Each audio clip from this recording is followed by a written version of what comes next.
la relación de dependencia como concepto. Lo que está en juego en RICA es tratar de comprender o qué intenta decir la ley en cuanto a relación de dependencia. En el anterior encuentro, el doctor Jeremías del Río había señalado que la ley de contrato de trabajo no define la relación de dependencia, que la doctrina en general ha intentado utilizar maneras de cómo poder definir o entender dónde existe una relación de dependencia. Eso es cierto, hasta ahí nomás, en el sentido de que la ley de contrato de trabajo da las pautas de qué es una relación de dependencia, y lo que va a estar en crisis, lo que muestra el fallo RICA en sus distintas instancias, es la variabilidad que utiliza la jurisprudencia a la hora de entender si hay relación o no. Es una especie de apuesta, acá por ahí sí, acá por ahí no. Pero justamente nosotros creemos, y ese es el análisis crítico, que lo que está en juego ahí es la no comprensión de lo que es el término o el concepto de relación de dependencia, que es esa clave de bóveda que nos permite a todos, como dice Goldín, aplicar el derecho protectorio de la ley de contrato de trabajo a una relación jurídica. Vamos directamente a quiénes son los intérpretes del fallo. El fallo es RICA, Carlos Martín contra Hospital Animal y otros, sobre despido, 24 de abril de 2018. Tenemos los intérpretes: Carlos Martín Rica, médico neurocirujano, pertenecía al departamento de neurocirugía que tiene el Hospital Animal. Él perteneció hasta el año 2010. Los demandados van a demandar a la Asociación Civil Hospital Alemán, al Hospital Alemán como empleador en los términos del 26. También va a demandar a médicos asociados a sociedad civil, le vamos a llamar MAST, como interpuesto, y ahora vamos a ver por qué. Es decir, una persona que contrata, el conocido hombre de paja, el que contrata para ubicarlo en una estructura empresaria ajena, que funciona solo como un pasamano de trabajadores, un colocador de trabajadores, colocador de personal. Codemandado Rodolfo Federico Gess, bueno, presidente del hospital, el director del hospital, lo demandó también. Y hace asegurador, seguros, era un seguro que tenía el médico y entonces lo llama como tercero, lo cita en tercero en la garantía. Ponemos extras, Asociación de Médicos y Profesionales del Hospital Alemán, porque aquí va a aparecer lo que se llama AMPA. AMPA es como una especie, porque no se define bien en ninguna de las instancias cuál es el carácter. ¿No? He podido ver la causa, pero no las informativas. Entonces allí puede ser que sea una asociación civil. No queda claro igual en el fallo qué es, pero funcionaría como una especie de, y ya tomando partido lo digo, como una especie de comisión interna de médicos que se van a juntar, se van a organizar para establecer una guía de práctica profesional. Porque la particularidad que tiene, si es que RICA es un trabajador, es que es un trabajador, es médico, es un profesional. Y el médico, junto con los abogados nosotros, aunque trabajemos en un estudio jurídico en relación de dependencia y con recibo de sueldo, cuando firmamos un escrito o cuando operamos, en caso de RICA, cualquier riesgo lo asume él, por lo cual nadie puede obligarlo a hacer algo que atente contra la salud. No solamente por el juramento hipocrático que tiene, igual que tenemos nosotros, sino porque está su responsabilidad privada. A partir de allí hay una asociación de profesionales, de médicos del Hospital Alemán, que en el 2003 dijeron vamos a juntarnos y vamos a establecer una guía de práctica para aclarar qué cosas sí, cuál es la ética que se va a manejar, qué prácticas podemos hacer y qué no. Pero no está demandado, va a ser citado en el juicio y esto lo va a tener la Corte muy presente para sostener la Corte que no hay en RICA una relación de dependencia y en consecuencia RICA no es trabajador en el término de la ley de contrato de trabajo. ¿Cuáles son los hechos? Vamos a tener, como dije, RICA era médico neurocirujano, ingresó al Hospital Alemán a prestar tareas el 30 de abril de 2003, se incorporó al staff de servicio de neurocirugía. Esto es lo que declara en la demanda. La demanda la interpone Ackerman, con el patrocinio apoderado, Mario Ackerman, con el patrocinio letrado de Diego Tosca, otro abogado laboralista conocido, y manifiesta que trabajaba de lunes a viernes de 8:30 a 16:30 y de sábado de 9 a 13 horas. Lugar de trabajo donde prestaba tareas principalmente Hospital Alemán, solo este médico hacía sus prestaciones en Hospital Alemán. Tenía superiores, también declara, su superior era el doctor Oviedo, jefe del servicio, y también arriba de Oviedo ya empezaba un cuadro jerárquico del jefe del departamento quirúrgico y luego también el director médico del hospital. Es decir, había un cuadro, un escalafón jerárquico al que respondía RICA. Lo obligaban a facturar como monotributista. RICA va a prestar a todos los pacientes que tenga el Hospital Alemán las prestaciones de médico, su fuerza de trabajo, no va a cobrar de los pacientes, no le cobra a los pacientes, sino que el hospital alemán, la operatoria es que cobra el hospital alemán a cada uno de los pacientes, y el hospital dice que es en cuenta y en nombre del médico que estuvo atendiendo a cada uno de los pacientes. Luego, el hospital alemán va a girar eso a la MAS, a los médicos asociados, ahora vamos a ver por qué, el dinero correspondiente, y la MAS le va a pagar a cada uno de sus médicos. Para eso RICA le dicen, vas a facturar 1/3 al hospital alemán en concepto de gestión de cobranzas, y los 2/3 lo vas a facturar a los médicos asociados, sociedad civil, que era el demandado como artículo 29. Y finalmente a RICA lo terminan dejando de lado, es decir, lo dan de baja. No es que lo despiden porque para ellos no es una relación laboral, sino que le dicen, usted no está autorizado a seguir con las prácticas médicas en esta institución. Eso fue en enero del 2010. ¿Cuál es el planteo jurídico que hace el actor? Bueno, aquí hay una relación de trabajo a partir de la aplicación del artículo 14, es decir, hay fraude a la ley laboral. En realidad, a mí me hacían facturar como monotributista, como si fuera un autónomo, pero yo estaba subsumido en una estructura empresaria ajena y en principio yo era trabajador. Y el fraude estaba dado que simularon esto como si fuera una locación de servicios y por eso me hacían. Existe relación de dependencia y se aplica el artículo 23, que es la presunción. Prestaba tarea, se presume cierto, excepto que, dice el artículo 23, las circunstancias del caso y otras cuestiones muestren que esto no era relación de trabajo. Pero en principio tenemos la presunción del 23, debiera probar la demandada que esto no es así. Y esto es interesante porque algo justo mencionó el doctor de Río con respecto a esto.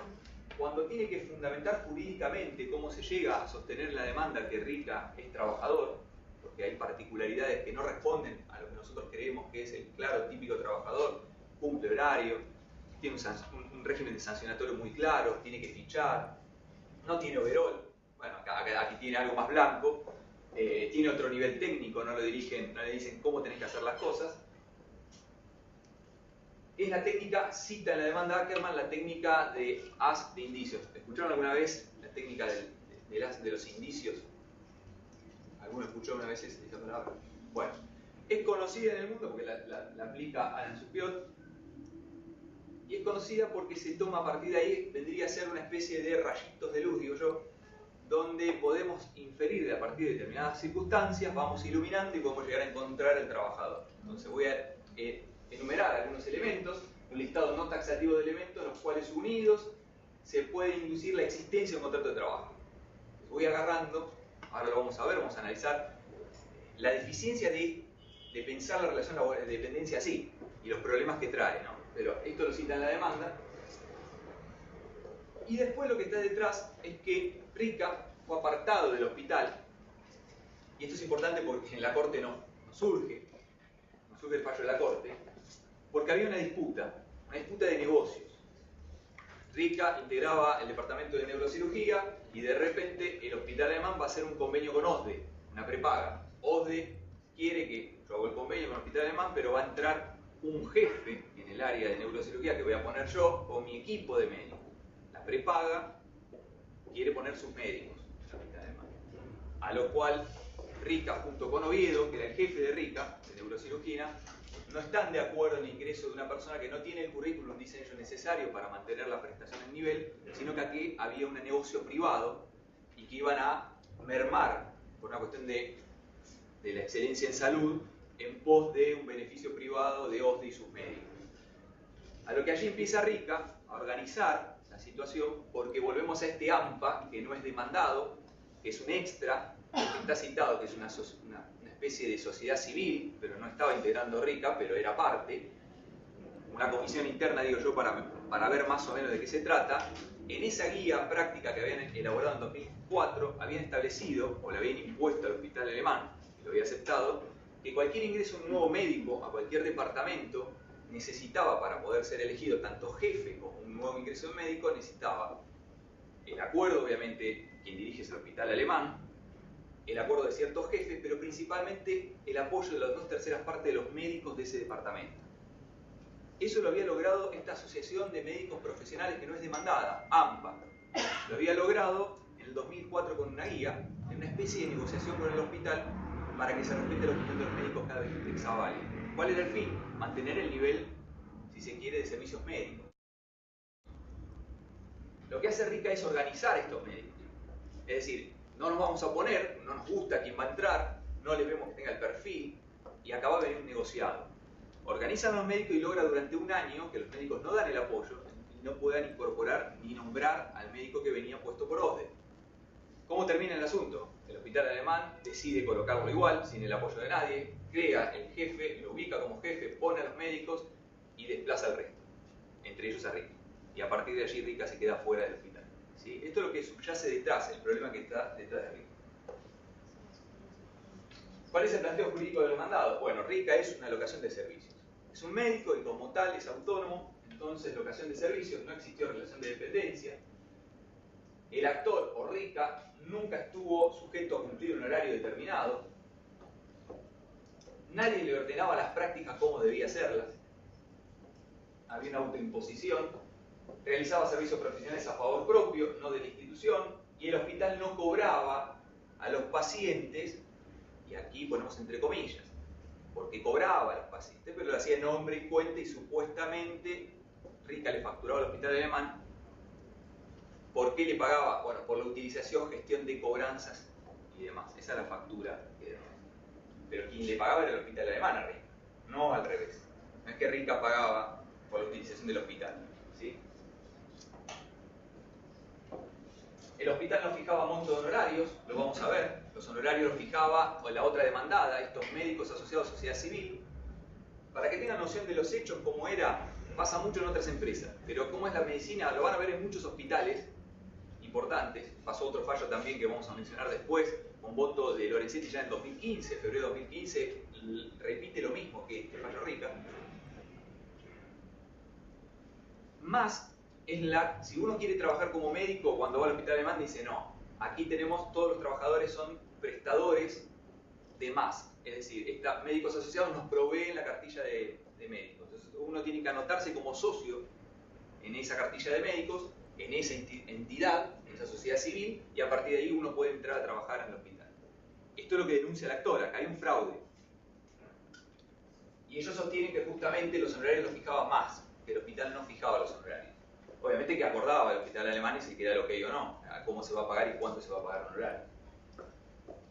Podría ausentarse Rica sin autorización y no había problema, planteo jurídico de la demandada, no generó reclamos en 7 años, no hizo ningún reclamo en 7 años, no recibía órdenes, nunca recibió sanciones, facturaba, era monotributista, Rica participaba de la designación de los médicos. ¿Por qué? Por esto que pasaba con AMPA, que si algún médico quería entrar, tenía que tener el aval de 2/3 partes. Entonces sostiene Rica está incidiendo en la organización interna, tiene derecho a opinar si se incorpora o no alguien dentro de esto. ¿Y qué se prueba en el juicio? Se acredita que Rica prestaba tareas, que siempre prestó tareas en el hospital alemán, que hay un gerente de más que declara que en el contrato que firmaban los médicos se habilitaba que si el médico quería podía tener un consultorio particular y podía llegar a atender a alguien en su consultorio particular. Esto lo dice un gerente, pero aclara el gerente que Rica nunca lo habilitó. Esto es importante porque después la corte de esto obvia esto y sostiene lo otro. Rica podía tener su consultorio, pero nunca lo tuvo. La cuestión es que siempre estuvo trabajando en el hospital alemán. Rica estaba incorporado a prestar servicios a esta MAS, es decir, nosotros contratamos a MAS y era un trabajador, un médico asociado, es un socio dentro de MAS que venía a prestar tareas con nosotros. Percibía honorarios, como dije, entonces también se probó que percibía honorarios tanto de MAS como del hospital alemán. Y el giro, esta dinámica de cómo se pagaba, lo que le venía comentando, también se probó. También se probó en el juicio que hubo inconvenientes, que Rica denunciaba junto con otros médicos un negociado de OTE detrás, y que esto terminó en este conflicto por los testimoniales, digo, ¿no?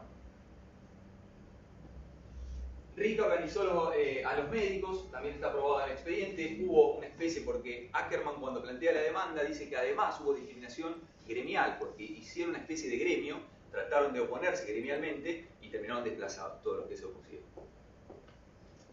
Y lo que está aprobado es que al actor se lo apartó de realizar prácticas médicas en el 2015. Vamos a la sentencia de primera instancia.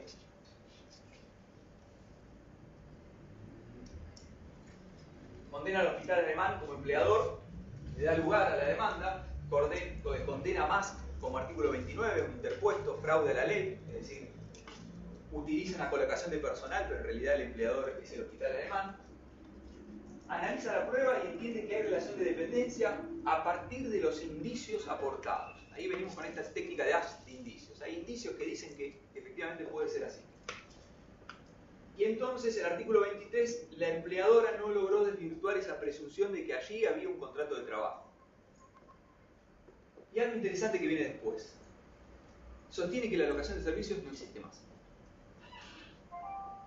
Esto es importante porque no solo sostiene la jueza en ese entonces de este juzgado, que no es una jueza de grandes luces, lo digo personalmente por haber tenido juicios ahí, sino que lo toma, que Ferreirós lo va a reiterar en la sala séptima, pero sostienen a partir de Borda, de Spota. Si uno va a los tratados civiles de Borda, por ejemplo, o tiene Spota, va a ver que cuando entra al viejo tratado, ¿no? Cuando entra la locación de servicios, decía esta locación, este instituto no existe más desde el momento que se sancionó la ley de contrato de trabajo. Esto es discutido, lo vamos a ver ahora, si existe o no existe, pero esto sostiene que no existe más. En los hechos actuales existe contrato de trabajo, la locación de servicios dejó de pertenecer. Vamos a la sentencia de segunda instancia, apela, llega a la Cámara, sala séptima, voto de doctora Ferreirós, adhiere Brunengo, Ferreirós murió hace muy poquito, y condena, efectivamente repite, condena al hospital alemán, es empleado en los términos del artículo 26, a más en el artículo 29. La particularidad es que condena también al médico, le da lugar a partir de la responsabilidad por los ilícitos cometidos inicialmente, que arrastran también a la entidad a la cual representa. Condena el seguro que tenía el médico hasta el monto de la póliza del seguro. Y nuevamente dice, bueno, efectivamente toma estos elementos, hay indicios, habla de la presunción y ahí sí se explaya un poquito más con respecto a la locación de servicio. No existe más. En el ámbito del derecho, la locación de servicio, eso es más aún, no en el derecho del trabajo. Porque si uno dice, se aplica el derecho del trabajo, no existe locación de servicio, bueno, primero habrá que determinar cuándo hay una relación de dependencia. Si encontramos la relación de dependencia, se aplicaría la norma el derecho del trabajo y entonces en consecuencia, obvio que no se aplica la locación de servicios. Pero aquí, Ferreirós dice, en ningún ámbito del derecho rige más la locación de servicios. Sostener la vigencia de la locación de servicios no es solo dar muestra de un enorme atraso histórico y social, sino que también es cosificar al ser humano. Estamos tomando al hombre como cosa. La locación de servicios no existe más en ningún ámbito del derecho. Sostener la vigencia de la locación de servicios en cualquier ámbito del derecho es inconstitucional. Artículo 14, ¿por qué? Porque el trabajador no es una mercancía y goza de la protección de las leyes. Destaco que si el trabajador ya en el ámbito público o privado ha firmado un contrato de este tipo, el contrato es fraude. No se aplica. Y esto me interesa para lo que vamos a ver del concepto de relación de dependencia, que es, cita Gialdino, que habló Juan Casco, que fue uno de los artífices de todos los fallos interesantes que tiene el derecho del trabajo a partir de 2004 en adelante, secretario de la Corte. Cita Gialdino, el hombre según su naturaleza propia, según la esencia que le es propia. Y esto es lo que vamos a discutir hoy, brevemente, lo que vamos a tirar como inquietud. Vamos a ver que en el razonamiento parece interesante, pero es un razonamiento filosófico que arrastra una concepción ideológica detrás. Ideológica no como el término marxista de falsa conceptualización de la realidad o deformación de la realidad, sino como, si quieren en términos gramscianos, una concepción del mundo, una ética. Porque toma que el hombre es sustancia. El hombre tiene una naturaleza propia, tiene una esencia y como tal tiene dignidad. El trabajador es igual hombre, entonces no puede ser cosificado, tiene la dignidad y tiene que ser protegido. Nunca más la locación de servicio. Y uno se pregunta, uno pone a Aristóteles solo por el ejemplo, ¿no? Si esto es tan así, y está la crítica que vamos a hacer, si se quiere la concepción para entender después la relación de dependencia, si el hombre según su naturaleza propia y según su esencia, uno pregunta ¿cuál es la esencia? ¿Quién le da la esencia al hombre?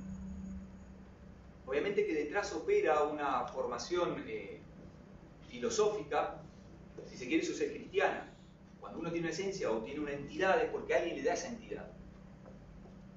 Y uno se pregunta con Aristóteles, ¿qué pasa con Aristóteles? Porque en el caso de Aristóteles, esta locación de servicio la que tenemos hoy en día, que fue arrastrada del Imperio Romano, el derecho romano y demás, los esclavos se entendían como una cosa, una propiedad viva, Esta es la cita de Aristóteles donde dice,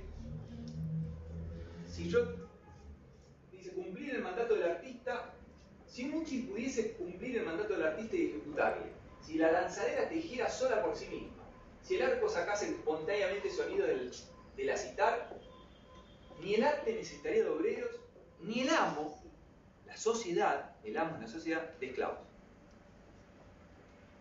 ¿A qué voy con esto? Si esto es así, si hay una naturaleza propia, una esencia propia, ¿cuál es? Porque Aristóteles, su esencia, la naturaleza del humano no es la misma. Había humanos que no eran personas. Que no eran personas como consideramos un centro de imputación de normas jurídicas, que tengan derecho, sino que eso fue conquistado. Y no conquistado hace 1500 años. Fue conquistado en la historia hace muy reciente. De que una persona se entienda como persona, en el sujeto del derecho, a la persona física. Y que como tal tiene acceso a todo lo que implica los derechos elementales de una persona jurídica. Sentencia, esto es lo más polémico, lo que más desarrolla Ferreyros en la sentencia, llegamos a la corte. Vamos a dejar ahí, después vamos a retomar estos conceptos. Voto Ricardo Lorenzetti, Hayton de Nolasco, Juan Carlos Maqueda. Estos tres habían votado en el fallo Cairone contra Vital Italiano de febrero del 2015, donde ya Lorenzetti había dicho unas barbaridades tremendas, pasó desapercibido, y este es el fallo, pasó desapercibido por el contexto político. El fallo llega en otro contexto político. Pero aparecen los votos de Rosati y Juan Carlos Fernández de Rosa. Interesante, algo que marca. ¿Por qué se habilita? Dice aquí, el recurso extraordinario interpuesto por más establece que la no aplicación de la locación de servicios afecta un derecho constitucional. ¿Por qué? Defensa en juicio, libertad de empresa y asociarse con fines útiles, y algo que destaca la Corte, no en negrito como lo hice yo, sino que lo destaca en el propio fallo. Este contrato civil es esencial para las empresas financieras de servicios médicos de diferentes especialidades, siendo inviable contratar bajo relación de dependencia a todos los profesionales. Eso dice más. Yo entiendo todo, dice, pero aquí se me coarta la libertad de empresa. Si yo los tengo que contratar como relación de dependencia a los médicos, no hay viabilidad capitalista, privada, de una medicina privada. Y esto lo marca la Corte. Es grave esto. ¿Por qué? Porque podría decir cualquier kiosquero, cualquier fiambrería de barrio, cualquier verdulería, si yo no utilizo la locación de servicios y tengo que registrar a todos en blanco y ponerlos bajo relación de dependencia, es inviable este comercio, esta unidad productiva. Y entonces, el derecho social, el derecho protectorio, lo corremos a un costado. Lo destaco porque esto es parte de ese análisis económico del derecho que escuchan hablar, que vienen las nuevas tendencias, análisis. Tenemos que ver, hay un derecho protectorio, el laboral, el derecho consumidor, cualquiera que fuere, pero hay que ver después si yo aplico ese derecho protectorio y eso me genera un impacto económico que perjudica a determinadas empresas o a la economía en general, y entonces ahí tengo que reevaluar todo. ¿Y los fundamentos del derecho protectorio y del derecho social?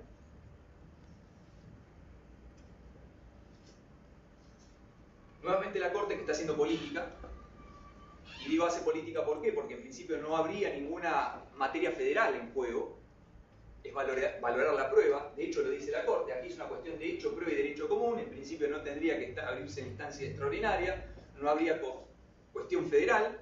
Sin embargo, este es el caminito de la Corte, no analizó bien las constancias las pruebas, no las analizó bien, entonces lo vamos a rever. Arbitrariedad.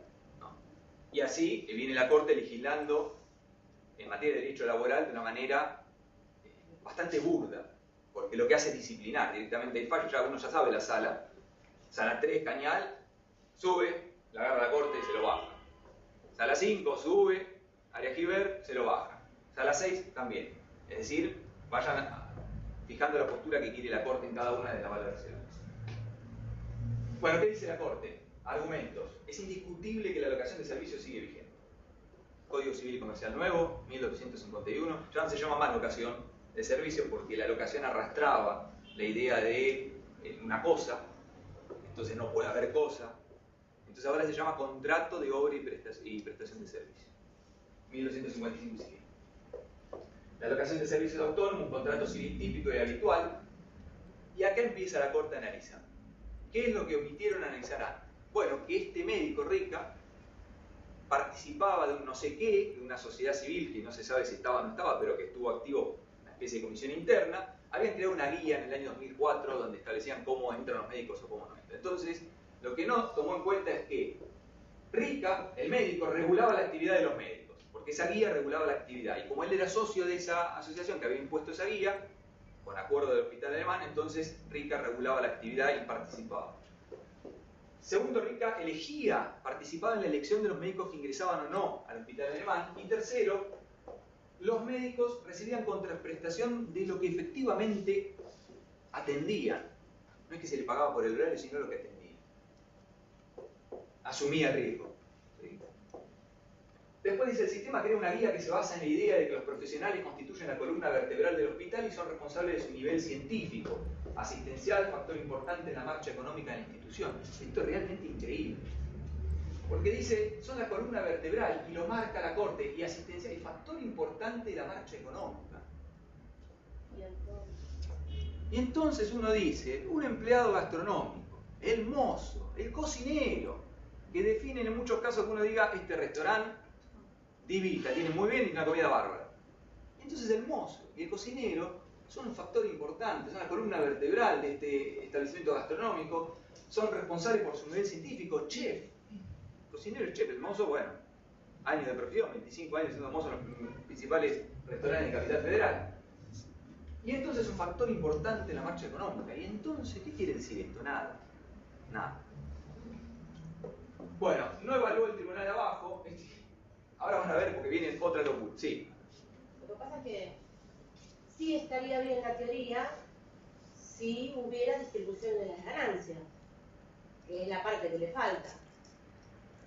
Bueno, ¿qué contestaría la Corte? ¿O qué contesta? ¿Qué contesta la demandada? En realidad, él fijaba los honorarios, participaba de una asociación. Es como que él era, para sacarlo al ambiente privado, saliendo de la medicina, ese era socio de una sociedad, socio accionista, digo, ¿no? Accionista de una sociedad y por eso cobraba lo que cobraba. Y se lo pagaba a la sociedad como accionista, que era parte de ser dueño de esa sociedad. Claro, siendo la columna vertebral, la diferencia en la ganancia, ya hay una falta de equidad importante. Ahora lo vamos a ver, porque todo esto que estamos hablando es el razonamiento que hace la Corte. Ahora vamos a ver cuál es, qué es lo que nos interesa hoy, dejarlo como duda. El problema es la falta de comprensión de la relación de dependencia. Hay algo tremendo en toda la doctrina laboral, excepto excepciones, que no comprenden la relación de dependencia, o por lo menos uno sostiene, no entienden qué viene a regular. Y entonces aparece en esto una idea prototípica de trabajador, que si no me encaja, entonces empiezo a buscar los indicios. Entonces yo puedo hacer una columna de elementos, por un lado, todo esto daría a dar que hay trabajo, cumple un horario, va siempre al mismo lugar, presta tareas, alguien por ahí lo dirige, pero de repente hay otra columna de elementos que puede que no. Y es más, esto que puede que sí, que cumple horario y ficha, puede que no sea trabajar en relación de dependencia. Y ahí empezamos en el lío. Y lo que opera detrás de los jueces es su mirada ideológica, que no la plantean en el fallo, a sabiendas o a no a sabiendas. Es decir, o son conscientes de eso o no son conscientes, pero opera una idea detrás, prototípica de un trabajador, una idea sustancialista de quién es el trabajador, que es el gran problema que tenemos en el derecho del trabajo, que no está en los otros derechos. Ahora lo vamos a ver. Dice, el tribunal actual no evaluó la incidencia que tenía Rica sobre las tareas a realizar. El actor tenía una injerencia directa en la organización de medios personales. Esto no era tan así en los hechos. Pero uno se pregunta, ¿un gerente de una empresa no tiene? Un gerente de una empresa es un trabajador de relación de dependencia. Si han conseguido empresas grandes, van a ver que el gerente está registrado como trabajador. Más allá que después tengan pagos por fuera que no estén registrados. Pero el gerente dispone de elementos, dispone de medios personales, elige. Un CEO de una multinacional, cuando se van de Estados Unidos y cobraron de indemnización, el CEO de la multinacional hasta define el salario. Claro que después se lo tiene que aprobar los accionistas. Aprueba o no aprueba que el CEO quiere poner como aumento de salario, aún su propio aumento de salario. Pero organiza y elige los medios que tiene disponibles para lograr el resultado deseado. Siempre hasta un trabajador puede organizar y tener incidencia en los medios personales. No se maneja sola la empresa y no es un solo capitalista manejando a todos juntos como la vieja idea que vamos a discutir ahora. Y bueno, y asumía el riesgo porque si no prestaba tareas no cobraba. Y el artículo 104 de la ley de contrato dice que el salario puede ser a destajo. Es decir, lo que hago cobro, lo que no hago no lo cobro. Y entonces, ¿y ese artículo qué hace? Y bueno, aquí puse la locura porque esto es la locura absoluta. donde la Corte ya políticamente a los laboralistas y un laboralista nos está dando un bombazo tremendo. Hay otras circunstancias adicionales que, si bien no son per se determinantes de la relación laboral, el tribunal debió valorar. Y arranca con las barbaridades. El actor mitiga facturas y no correlativas. Y el principio de privacidad de la realidad y el fraude del artículo 14, si simulan algo que no es, no importa, lo llevamos puesto. La FIP había hecho una inspección y dijo, no es relación laboral. La FIP. Que la FIP hay algo importante. Pasa mucho con los farmacéuticos. La FIP va, el farmacéutico director, que por ahí es un trabajador, pero no puede abrir a prueba con testimoniales. Y en los papeles le podés ganar a la FIP, porque no tiene manera de probar que hay relación de dependencia cuando la ley provincial dice que el director de una farmacia es el que maneja todo y no hay nadie por encima de él. Entonces la FIP no entiende esto, porque dice, no, ¿y quién le da órdenes? Y entonces te duda la FIP. No, claro, no hay nadie que dé orden porque la ley provincial dice que él se da órdenes, es el máximo. Y en realidad hay otro atrás que no aparece, pero no lo puede probar por testigos. Entonces la FIP ahí recula y dice, no, es verdad, no hay relación laboral. Igual es un organismo tributario, no es especializado en derecho del trabajo. Lo que diga la FIP, y hasta diría, lo que diga la Corte, esta Corte Nacional, o cualquier Corte Nacional, no la provincial porque tenemos doctrina legal, uno lo sigue si le parece, o no lo sigue si no le parece, pero igual adoctrina y mucho. El actor nunca hizo un reclamo de ninguna naturaleza en 7 años. Listo. Cerremos la ley de contrato de trabajo, tirémosla, porque uno dice, artículo 12, irrenunciabilidad de los derechos, que hubo silencio. Y el silencio no puede considerarse renuncia, dice el artículo 58. Bueno, la Corte. El actor podía fijar sus honorarios y después invierte la cuestión. Bueno, si bien Rita trabajó, cumplió un horario y quizás, bueno, tampoco esos son elementos que puedan definir la relación de trabajo. Y entonces estamos en un limbo, no sabemos cuándo sí y cuándo no. El bonus track es Lorenzetti. Es imperdible Lorenzetti y es lo más peligroso de todo. No sé si ahora, pero Lorenzetti llega a decir, y esto es lo importante, que así estuviera subsumido o dentro de una estructura empresaria ajena, puede ser autónomo. Esto destruye su mirada, Lorenzetti destruye el concepto de relación de dependencia, o no lo entiende o lo hace adrede. Lo hace adrede. Puede que no lo entienda, que puede ser, pero lo hace, o no sé. Pero esto es difícil. Y después aquí también, con el propósito de establecer una verdadera naturaleza jurídica, hay que estar al libre acuerdo de las partes. No. Derecho social, nacimiento del derecho de trabajo, derecho de consumo. No puede haber libre voluntad de las partes. Puede si es un contrato civil y comercial, para ver en qué contrato se ubica. Pero si hay un derecho protectorio, no. Y después, la perlita, que es su postura. Análisis económico del derecho, que para mí es lo que está en juego en el fallo. Que es, más allá de todo esto, tengo que ver qué impacto jurídico, social y económico tiene en la sociedad. Y este es el análisis de Lorenzetti. A la pasada hay que comentar que Lorenzetti fue abogado de prepagas en Santa Fe. Fue denunciado también porque era el abogado en toda la movida en aquellos años, estoy hablando años antes de llegar a la corte, como abogado de prepagas, de empezar a desplazar a estas asociaciones médicas y empezar a meter las prepagas dentro de los hospitales, ¿no? Pero digo, este es el valor que está en juego en este fallo, es decir, no jodan el sistema de medicina privada, este es el sistema de medicina privada. Pero eso ahora no nos interesa. ¿Cuál es el gran problema que tenemos encima? La relación de dependencia, que es la limitación que tenemos para pensar la relación de dependencia. Si uno piensa rápidamente cómo se explican todos los libros de relación de dependencia, la relación de dependencia se explica. Existe relación de dependencia cuando el sujeto tiene una dependencia técnica, jurídica, o hay una dependencia técnica, jurídica y económica. Y eso no explica qué es la relación de dependencia. Explica manifestaciones. A la manera aristotélica uno diría son manifestaciones, son propiedades de la cosa, pero que no me dicen qué es la cosa. Falta definir la causa. ¿Qué es lo que implica esa cosa? Y es algo que portamos todos, que no se porta en otro derecho. Si yo le digo, ¿ustedes pueden hacerme una figura del sujeto prototípico consumidor? ¿Lo pueden imaginar un sujeto prototípico del consumidor en una relación de consumo? ¿Tienen en la mente cómo estaría vestido? ¿Qué tendría que estar haciendo? No. ¿Y un vendedor? ¿Se puede imaginar uno rápido construir la imagen del vendedor? ¿Se puede construir rápido la imagen de un trabajador? ¿Un trabajador? ¿Cuál es la imagen rápida de un trabajador? El overol. Eso es lo que opera el derecho del trabajo. En todo el derecho, el sujeto se constituye a partir de la relación jurídica. dos polos, una relación social, personas, que se relacionan, que está dado en un contexto que las va a contener y le va a dar el lugar que van a ocupar. Y a partir de qué lugar ocupan, llenan la sustancia de ese sujeto para la relación jurídica. Es decir, en el derecho el sujeto es un vacío. Como decía Kelsen, no sé si tan vacío, pero como decía Kelsen, un centro de imputación normativa. ¿Quién va a ocupar ese lugar? Es el que defina la relación y el lugar que ocupe en esa relación. En el trabajo no nos pasa esto. ¿Quién va a ser comprador? Quien esté en la relación jurídica comprando. ¿Quién va a ser comisionado? El que esté en la relación jurídica, tengo que definir la relación jurídica, comprender esa causa para ver si vos sos consumidor o no. En cambio, en el trabajo, primero, el hombre, la dignidad del hombre. Ahí entró Ferreiros, es el hombre, su dignidad, igual trabajo. ¿Presta trabajo, cualquiera sea el motivo, se aplica la ley contra el trabajo? No. Porque la ley contra el trabajo no es la prestación de servicios a favor de otros, sino bajo relación de dependencia. Y acá tenemos el problema que la dependencia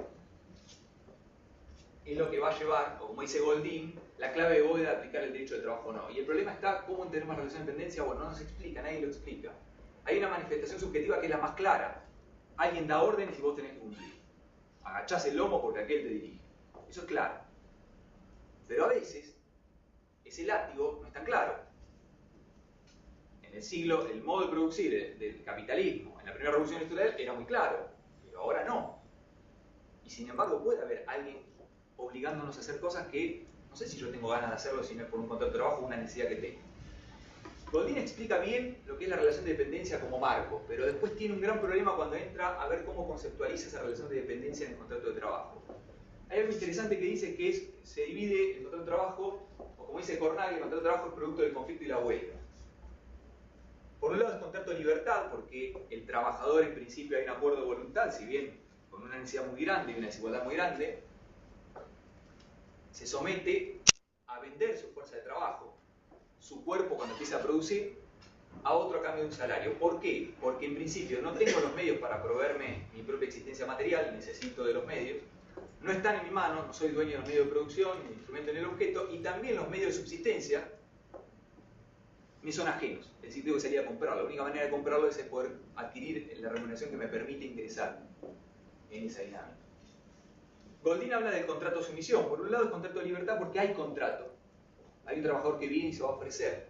Pero después hay un contrato de sumisión en que el trabajador siempre está imperando esto. En la sociedad en la que vivimos, el modo de producción capitalista en el que estamos, o en la economía de mercado si quieren, vamos a tener mucha gente que tiene medios de son dueños de los medios de producción, necesita de un trabajador para que los ponga a producir para poder generar mayor mercancías, mayor intercambio. El capitalismo busca valorizar capital, producir más y generar mayor valor. Por otro lado está el trabajador que necesita de eso para poder subsistir. Hay una necesidad mutua, pero hay uno de los sujetos que está en una desigualdad tremenda. Y ahí viene el contrato de sometimiento. El empleador es el que elige si vas a participar o no de la economía de mercado y en consecuencia vas a poder vivir o no vivir. Y después cuando decide que vas a participar, puede decidir que hasta acá llegaste y no participas más. Eso es lo que se llama la hiposuficiencia del trabajador. Eso está presente siempre. Por eso es un trabajo coactivo, pero no coactivo porque políticamente venga uno y diga van a tener que trabajar como era la servidumbre de la esclavitud, sino una coacción, lo que se llama económica. Es el sistema que obliga a eso, sin que uno quiera asumirlo ni haya alguien que le diga tenés que ir a trabajar. Si no trabajás, no adquirís los medios para vivir.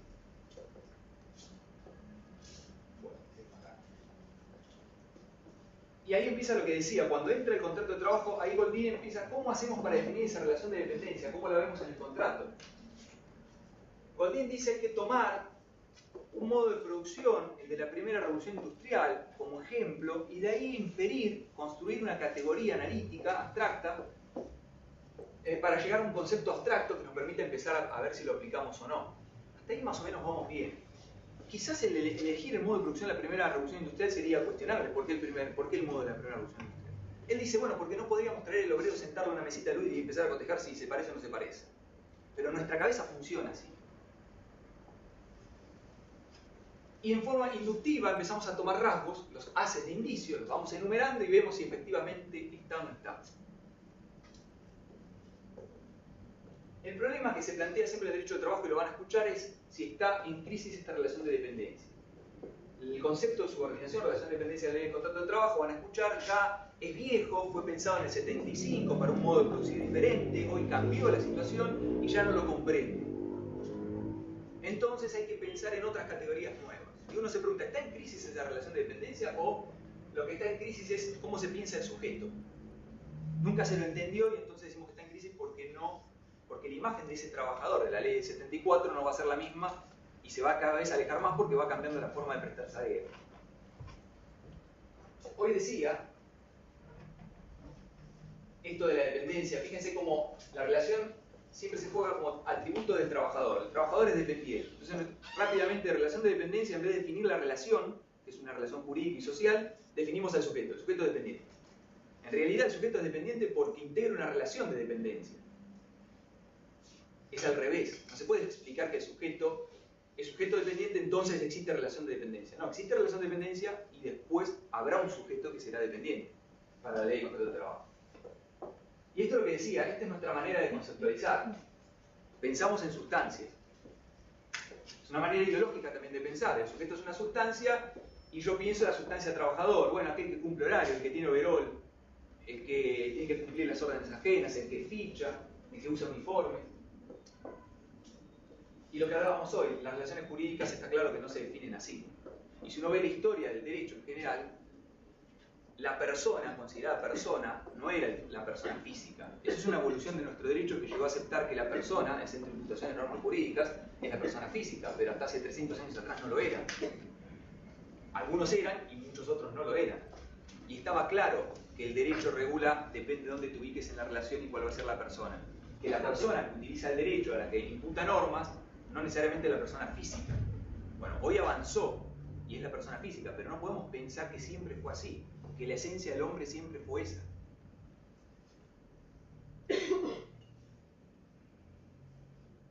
Y esto es lo que hablábamos de la lógica de relaciones. Lo que tenemos que ver es que hay una relación. Y si la relación de dependencia tenemos que comprender que es una relación social, que es una relación jurídica, y que no se define acá, como dice Hegel, un poco de la dialéctica de Hegel, que vamos a ver de lado, no se define a partir de sustancias que se relacionan, sino que los sujetos van a ser depende de sus relaciones. Es decir, yo puedo ser abogado en un campo del mundo jurídico, puedo ser abogado y laboralista, y puedo ser identificado como tal, porque en el campo del derecho a mí me identifican con las relaciones que hago de ejercer el derecho de trabajo y quizás de ejercer más parte actora o parte demandada. En mi vida privada se me pueden en distintos ámbitos referenciar de otra manera, se me puede conceptualizar y definir de otra manera, porque en relaciones en ese campo, de familia seré papá, de amistad seré el amigo que es de San Lorenzo, y cada una de las relaciones que, en una relación de, no sé, de fútbol puedo ser, la conceptualización del sujeto mío va a cambiar acorde a la relación social que voy generando en un campo determinado que va a definir cuál es mi lugar. Por eso no hay sustancia de por sí, no hay una sustancia de trabajador.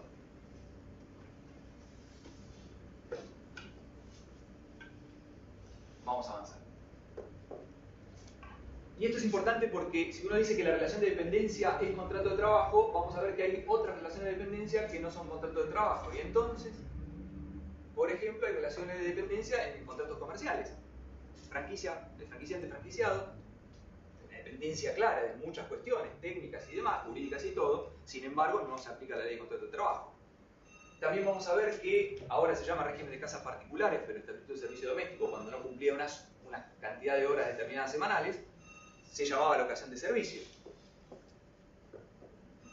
Y hay relación de dependencia. Uno contrata a una persona para que limpie casa y tiene una dependencia de uno, no solamente económica, sino de las órdenes que yo le puedo imponer y del trabajo que va a realizar. Sin embargo, y esto vamos a discutirlo, era locación de servicio en principio, no era contrato de trabajo. Y ni hablar del profesor de tenis, que uno tiene un profesor de tenis o lo que fuera, el trabajador sería el profesor, que uno lo contrata, y sin embargo ahí no hay relación, hay una relación de dependencia y sin embargo no se aplica el contrato de trabajo.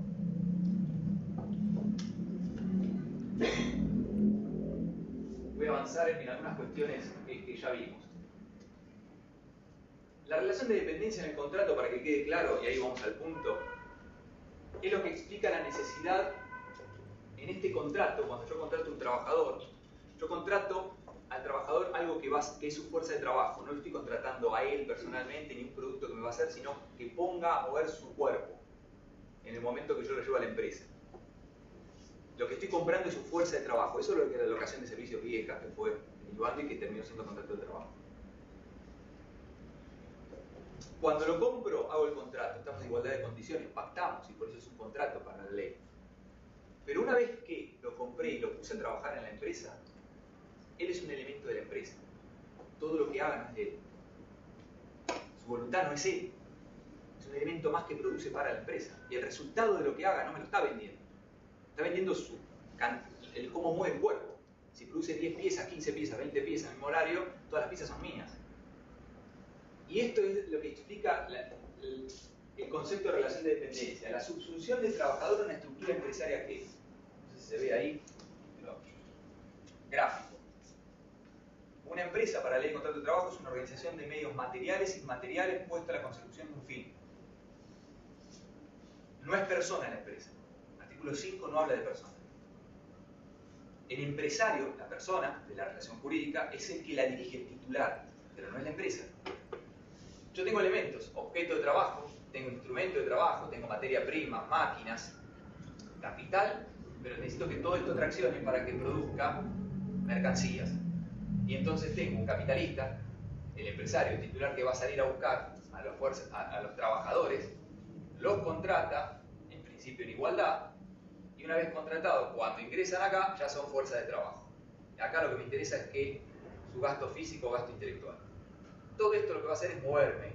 El trabajo vivo del que hablara Marx mueve la dinámica y produce las mercancías. Y sale.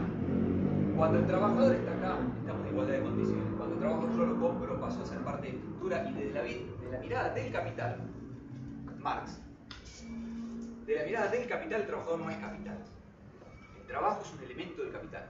Claro que el trabajador no lo es, pero en la mirada del capital, el trabajador está subsumido. Todo lo que produzca es mío del capital. Y yo remunero eso.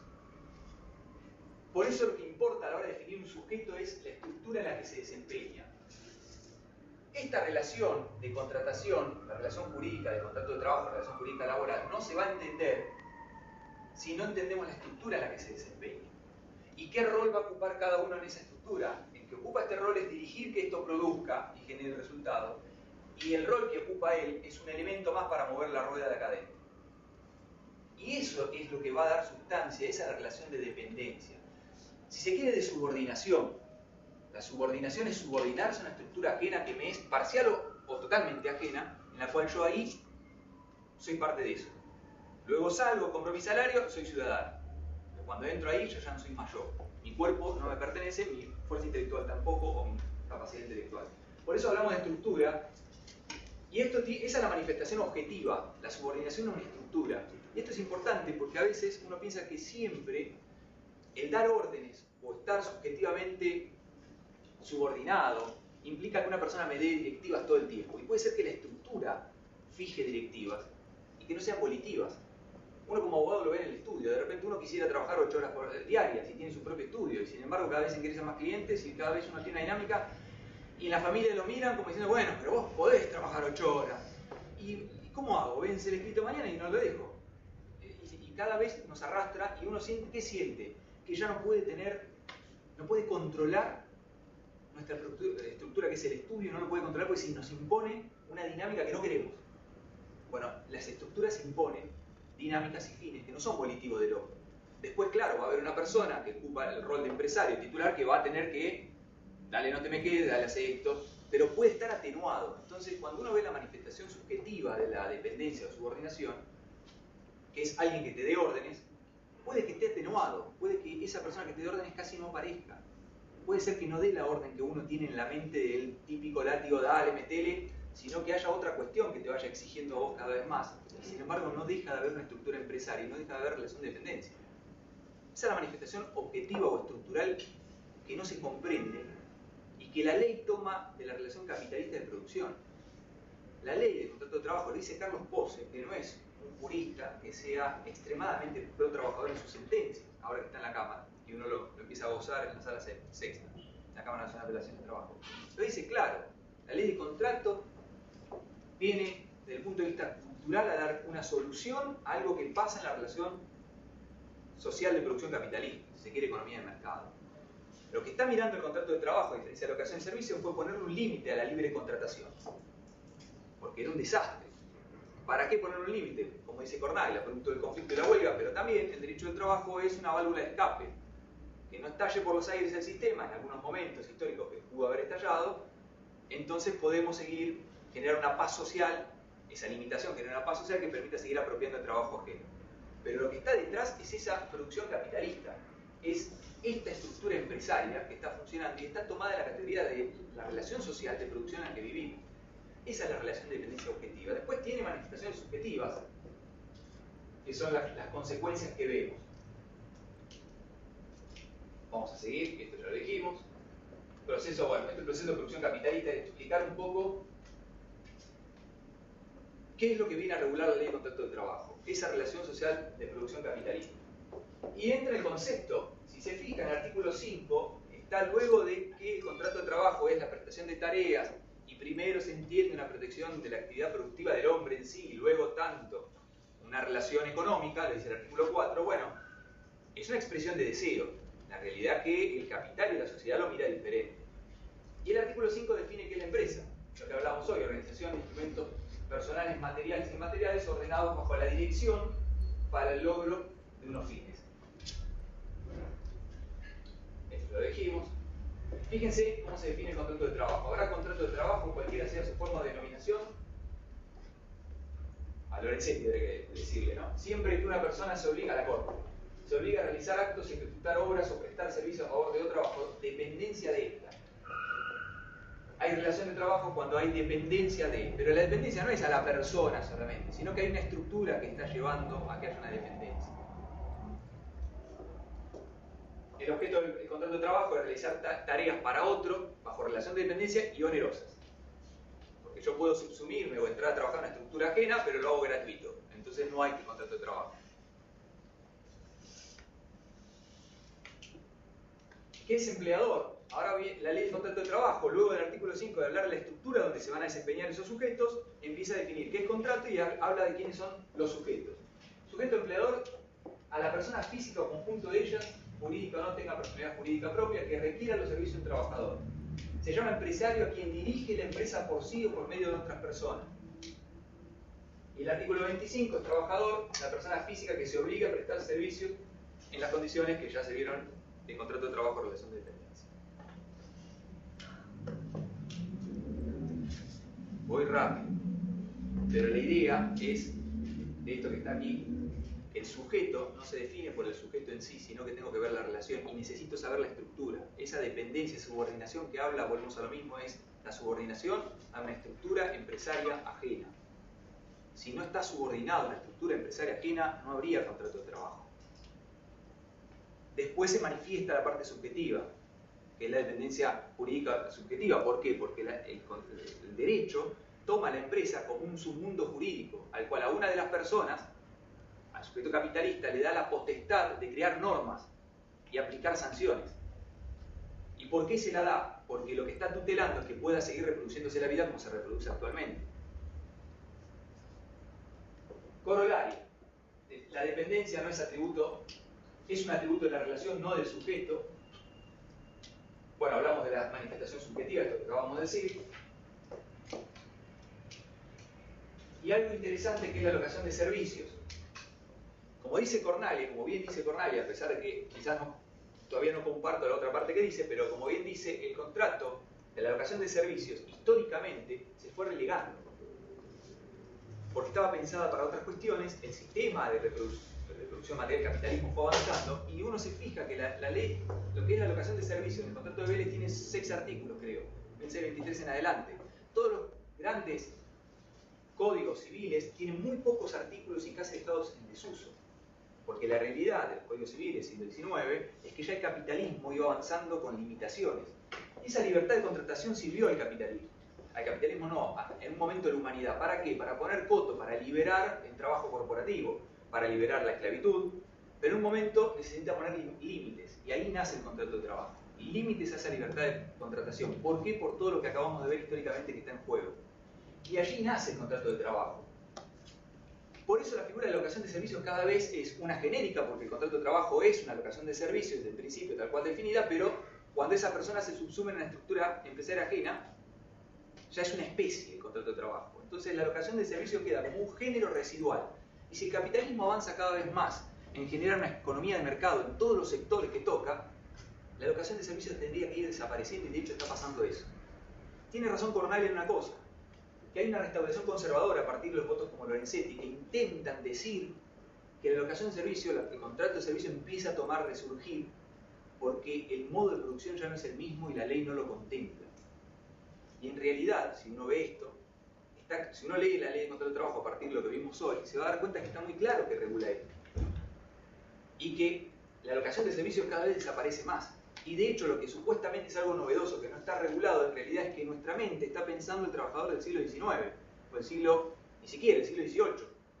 Pero el problema no es cómo se produce, sino mientras esta dinámica que vimos acá se mantenga, que es mientras exista el sistema capitalista como tal, el contrato de trabajo está regulando y tutelando eso.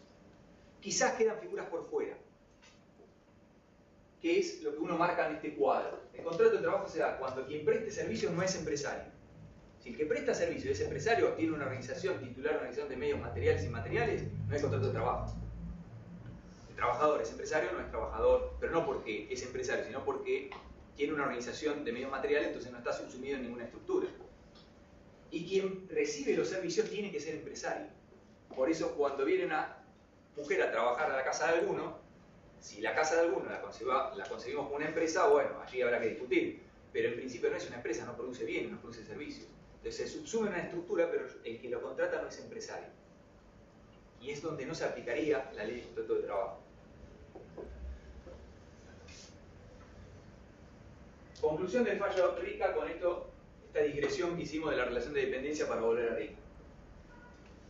Hay relación de dependencia por las prestaciones del doctor Rica fueron subsumidas en la estructura empresaria ajena. Lo que tendríamos que ver en Rica es, no importa si él tiene conocimiento, si es médico, no importa si tiene plata. No, pero tiene un deportivo, no sabe dónde vive, en el country que vive, no importa. El tema es dónde está subsumido.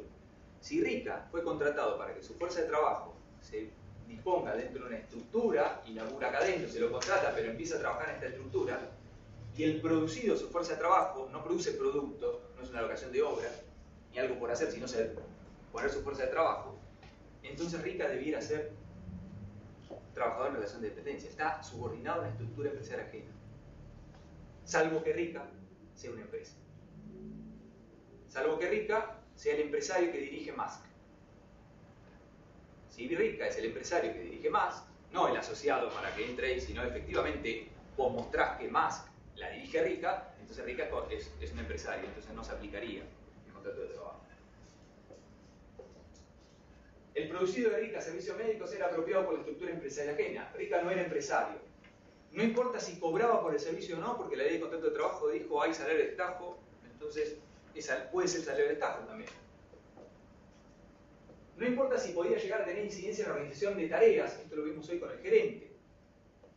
Tampoco importa si llega a incidir en la remuneración a partir de AMPA, porque, por ejemplo, los trabajadores con sus organizaciones sindicales pelean los salarios. Es más, en una empresa se pueden organizar internamente la empresa, pedir un salario al empleador y el empleador se lo reconozca por escrito. Y eso no quiere decir que el trabajador esté incidiendo en el salario. Sí, está incidiendo, está reclamando más salario y eso no implica nada. Rica estuvo sujeto a un poder de organización y dirección de la estructura, por más atenuado que sea en cuanto a la manifestación subjetiva. Rica tenía que atender a los pacientes que le ponía el hospital alemán. No había alguien que le diga, ah, Rica, operaste mal, te sacudo. No viniste, llegaste tarde, licencias médicas, no te tomaste vacaciones, como dice Lorenzetti. Ah, entonces, ¿qué tiene que ver? Lo que importa es que no hay esa dirección. Ahora, hay algo claro en Rica. Cuando Rica intentó organizarse para decir que no entre alguien al hospital porque consideraba que iba a afectar el servicio de salud, Rica fue expulsado. Es decir, la estructura se hizo ver muy claro. Ahí está el poder de dirección. Hiciste algo que no queríamos nosotros, jugaste en contra de nuestros intereses, afuera. Y esto para pensar en lo que viene y lo que van a leer en todos lados. Las nuevas formas de organizar el trabajo. El problema no es cómo cambia el trabajo. Todos los trabajos son diferentes y la forma de organizarlo y de hacerlo son distintas. La ley no viene a regular cada una de esas formas. Insistimos con lo mismo. Entonces, si hay un trabajo que no se adecúa a lo que era en la década del 70, la ley del contrato de trabajo, sin embargo, sigue vigente. Volvemos a insistir. Mientras el capitalismo sea capitalismo, la ley del contrato de trabajo habla de esa relación de dependencia porque siempre hay una estructura en la que yo me subsumo adentro. Y a tener mucho cuidado con esto de la parasubordinación, trabajo autónomo económicamente dependiente, lo habrán visto en la reforma laboral que quieren impulsar a nivel nacional.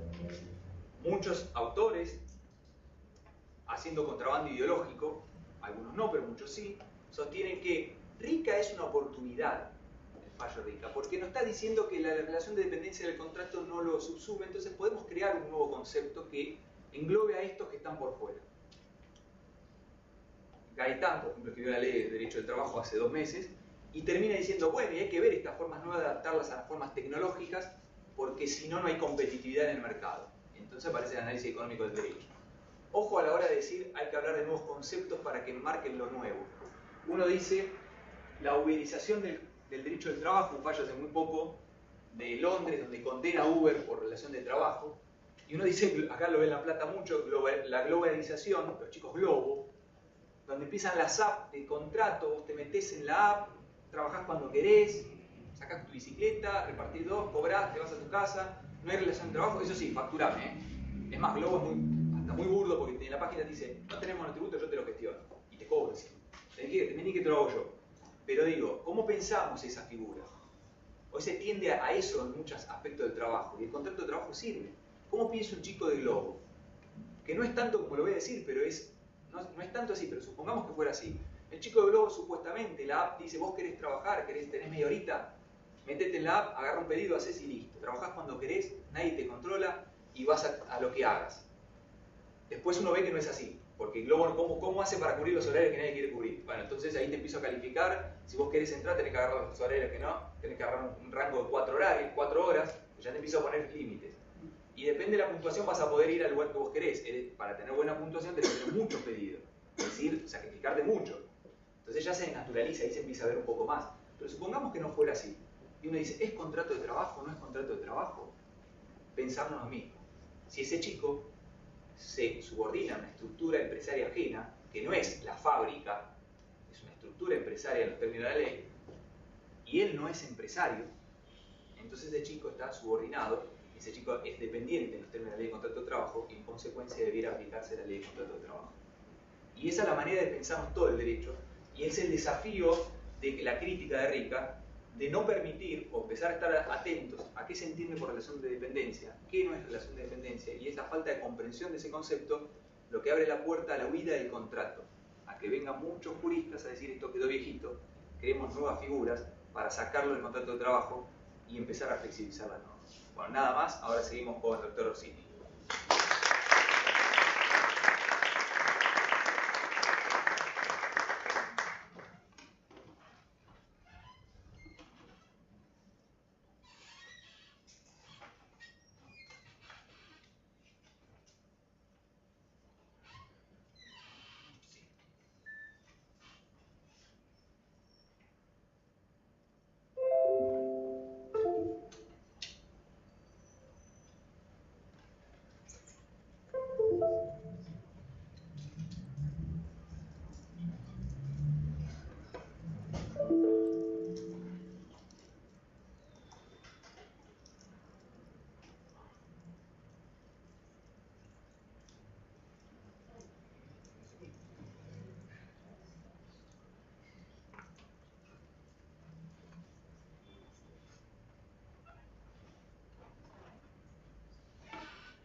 Bueno, ¿qué tal? Buenas tardes. Buenas tardes. Como les anticipó Facundo, yo les voy a hablar de un fallo del Tribunal de Trabajo número 2 de La Plata, donde se trató el tema del régimen de la construcción, el Estatuto de la Construcción, Ley 22.250, y dio lugar a una discusión que en algunos puntos vamos a encontrar un contacto con algo que escuchamos en la charla de Facundo. En ese fallo, les anticipo, no se discutió si había o no relación de trabajo. Ese era un tema que estaba zanjado desde el vamos.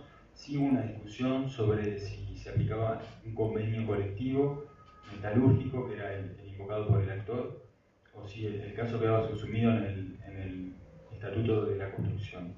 como fue finalmente resuelto por el tribunal. Pero a raíz de eso, sí se tuvo en cuenta en el análisis del fallo, y como se puede ver en los votos en disidencia que hay, el voto no es unánime, el fallo no es unánime, perdón, hay un voto en minoría y después el voto es en mayoría, como sale. Y ahí lo que se analiza a lo largo de ese fallo y del voto del doctor Orsini, que aclaro, una aclaración obligada, no soy yo, es el juez del Tribunal de Trabajo número 2, quien hizo el voto al que después adhirió uno de sus colegas.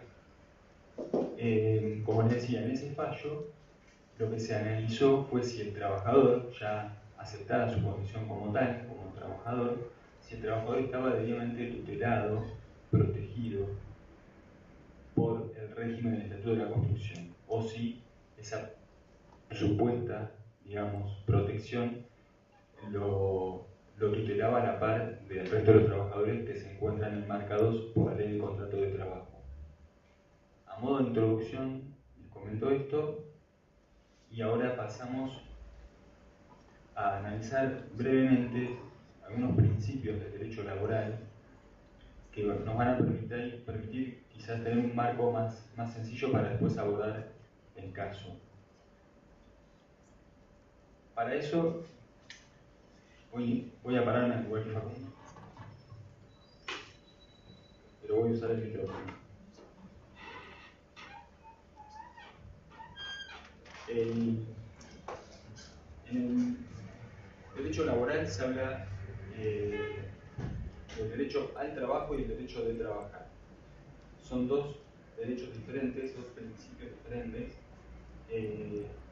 Y vamos a ver un poco cómo se dio esto a nivel de una evolución histórica, porque inicialmente se habló y se escribió sobre el derecho de trabajar, que tiene que ver con una concepción clásica liberal, el derecho más que nada relacionado con una libertad, la libertad de trabajar, pero no tanto vista desde el lado del trabajador, sino del lado de la empresa, ¿sí? Como una libertad empresaria.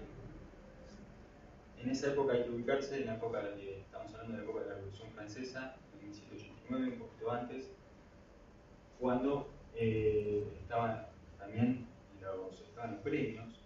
En esa época eran los gremios los que tenían quizás la facultad de apropiarse del trabajo en el marco de los oficios que estaban llevados adelante por los gremios. Entonces, en ese contexto histórico, imaginémonos en la época del comienzo del capitalismo, en ese contexto, entonces, como les decía, se empieza a hablar del derecho de trabajar como la libertad de las empresas de poder apropiarse también de esta fuerza de trabajo. Con el tiempo empieza a tener un matiz más social este derecho de trabajar. Comienza a hablarse del derecho al trabajo, más allá de lo terminológico, porque quizás se hablaba también del derecho al trabajo, pero el tema es más bien conceptual. Como les decía, una cosa es el derecho de trabajar en el marco conceptual que les decía recién, y en cambio el derecho al trabajo ya pone el foco en el trabajador y en su derecho subjetivo, ya se habla como un derecho subjetivo del trabajador, a exigirle al Estado que le provea de un empleo, o bien, si ya lo tiene, a que conserve ese trabajo. Y en ese punto no está solo dirigido hacia el Estado, este derecho subjetivo, esta obligación correlativa, sino que también los privados, en este caso las empresas, tienen que garantizar al trabajador la conservación de su puesto de trabajo, una vez que ya lo tiene. En esta evolución histórica marcó un hito la Revolución Francesa, pero no en la de 1789, sino en la de 1848, donde, como les venía comentando, ahí se empieza a plasmar la idea del derecho subjetivo al trabajo, y así incluso se plasmó por escrito en un decreto de Louis Blanc de ese año, 1848. El tema es que, bueno, fue un logro social de ese momento, no pasó a plasmarse en otros textos legales, sino hasta la segunda década del siglo XX. Recién tenemos que esperar ese momento cuando comienzan a constitucionalizarse los derechos sociales, y eso se profundiza en la segunda posguerra con las constituciones de Italia del 47, Francia del 58, Portugal del 76, distintas constituciones modernas que fueron recetando expresamente ya el derecho al trabajo. Como ven ahí en el título, la idea es ver el derecho al trabajo y su vinculación con el principio de estabilidad en el empleo. ¿Sí? El esbozo ya lo hicimos actualmente también con esto de la facultad del derecho, de la garantía del trabajador de conservar su puesto de trabajo. Ahí se ve la vinculación entre los dos, cómo el derecho al trabajo, de algún modo, tiene dentro de sí al principio de la estabilidad. Es un principio más amplio, el derecho al trabajo, que contiene el principio de estabilidad en el empleo. Y ahí aparece entonces la inevitable relación con la imposibilidad que tiene la empresa, el empleador, de despedir a un trabajador sin invocar una causa para ello. Lo que sería la garantía contra el despido arbitrario, el despido sin un porqué, sin una justificación, sin un incumplimiento del trabajador que amerite esa decisión por parte de la empresa. Vamos a ir yendo y viniendo con la parte teórica y la parte práctica, mejor dicho, con el fallo, pero les anticipo también que en el caso que vamos a hablar más adelante, al trabajador lo habían despedido sin causa justificada. Por eso la importancia de este marco teórico. Y vamos a ver, por ejemplo, cómo esto que empieza a recetarse a nivel legislativo constitucional también en la jurisprudencia. Por ejemplo, en el caso Álvarez Consudo, en el caso Bisotti, se ha dicho que el derecho al trabajo es comprensivo del derecho del trabajador a no verse privado arbitrariamente de su empleo, cualquiera sea la clase de empleo. O sea, cualquiera sea el tipo de trabajo, el tipo de actividad a la que se dedique la empresa y por ende el trabajador.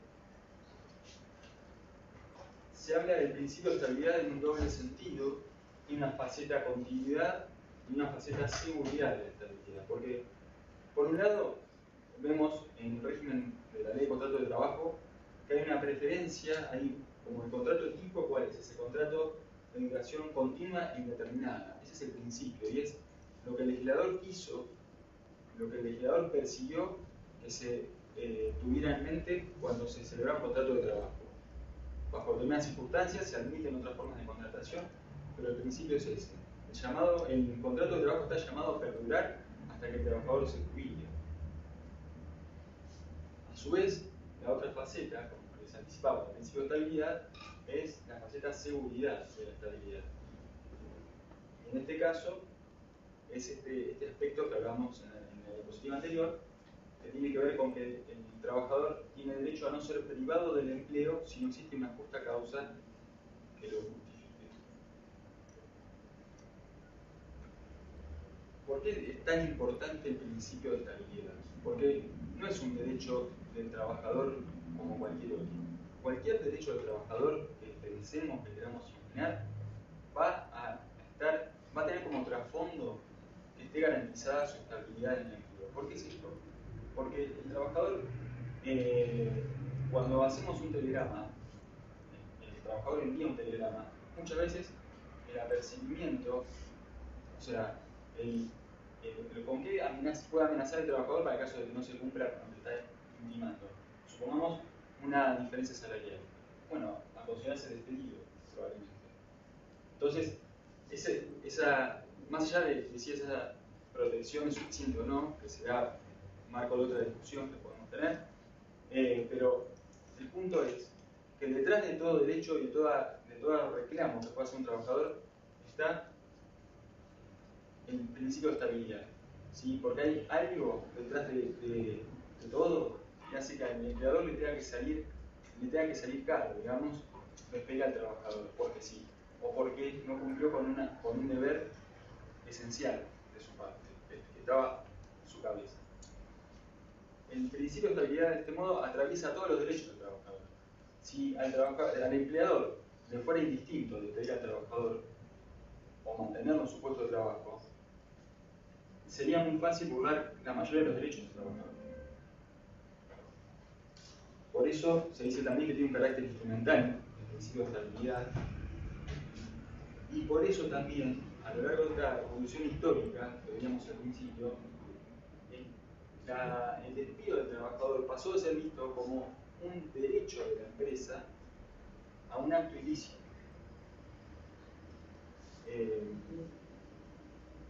Por este principio de estabilidad del tercero y por esta garantía del trabajador frente al despido arbitrario.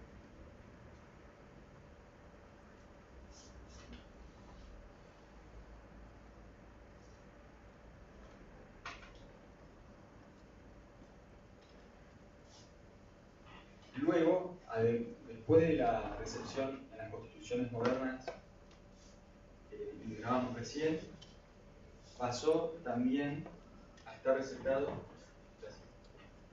en la normativa internacional, en los tratados internacionales de derecho al trabajo. Así, por ejemplo, en la Declaración Universal de Derechos Humanos de 1948, el artículo 23, dice: toda persona tiene derecho al trabajo, a la libre elección de su trabajo, a condiciones equitativas y satisfactorias. En la Declaración Americana de los Derechos y Deberes del Hombre, artículo 14, toda persona tiene derecho al trabajo en condiciones dignas y a seguir libremente su vocación, en cuanto lo permitan las oportunidades existentes de empleo. También la Convención sobre la Eliminación de todas las formas de discriminación contra la mujer, en su artículo 11.1. Me quiero centrar en el Pacto Internacional de Derechos Económicos, Sociales y Culturales. El artículo 6 habla específicamente: los Estados partes en el presente pacto reconocen el derecho a trabajar, que comprende el derecho de toda persona a tener la oportunidad de ganarse la vida mediante un trabajo libremente escogido o aceptado, y tomarán medidas adecuadas para garantizar este derecho. Son todas normas dirigidas a los Estados, y que en caso de no cumplirse, no garantizarse este derecho, se verá comprometida la responsabilidad internacional del Estado. Y es importante porque además Argentina, cuando incorpora estos tratados a su constitución, ahora lo vamos a ver, los incorpora en las condiciones de su vigencia, de modo que los organismos respectivos y la interpretación que de los mismos hagan esos organismos también es obligatoria para el Estado Nacional. En este sentido, la observación general 18 del Comité de Derechos Económicos, Sociales y Culturales, que es el organismo de este pacto, específicamente dijo: el derecho al trabajo incluye el derecho a no ser privado del trabajo de forma injusta, ilegítima o injustificada. Recordemos que en el caso que ahora vamos a ver, al trabajador lo habían despedido sin justa causa. En el marco de nuestro derecho nacional, primer aspecto, en orden cronológico, el artículo 14 bis, incorporado en nuestra Constitución en el año 1957, donde receta el principio de estabilidad de la siguiente manera: el trabajo en sus diversas formas gozará de la protección de las leyes, las que asegurarán al trabajador protección contra el despido arbitrario. De esta manera queda expresamente receptado en nuestra Constitución el principio de estabilidad. No así el derecho al trabajo, que recién, con la incorporación de los tratados internacionales a nivel de jerarquía constitucional, en el artículo 75, inciso 22, en el año 1994, pasó a ser expresamente receptado también por el derecho interno argentino. Sobre el artículo 14 bis, un par de transcripciones doctrinarias, o también de uno de los miembros informantes de la Convención Constituyente del 57. Esto está citado en el fallo. Fernández Madrid dijo: la consagración de la garantía de protección contra el despido arbitrario significa una valoración constitucional como ilícito del despido arbitrario, que es justamente el inmotivado o sin fundamento en alguna causa o motivo legalmente invocable. Ahí está claramente definido qué se entiende por arbitrario también. Y Carlos Bravo, miembro informante, como les decía, de esa Convención Constituyente, deja claro acá qué persiguió el constituyente cuando receptó este principio en la Constitución. La estabilidad es una aspiración de amplios sectores de trabajadores que se proponen conseguir mediante ella cierta seguridad en el empleo. Los despidos arbitrarios originados por caprichos o motivos útiles que pueden hundir al trabajador y a su familia en la miseria y la desesperación deben ser evitados, y la estabilidad importa, con la seguridad del trabajo al asalariado, un factor de tranquilidad y seguridad social. Hundir al trabajador y a su familia en la miseria. Está tratando el constituyente de que se garantice el trabajo a todos los ciudadanos. El derecho al trabajo. Acá se recepta luego a nivel de legislación interna, a nivel de legislación, este principio, ya no a nivel de constitución. ¿Cómo lo reglamenta la ley de contrato de trabajo? En el artículo 90 se habla del trabajo de duración continua e indeterminada. El contrato de trabajo se entenderá celebrado por tiempo indeterminado, salvo que su término resulte de las siguientes circunstancias.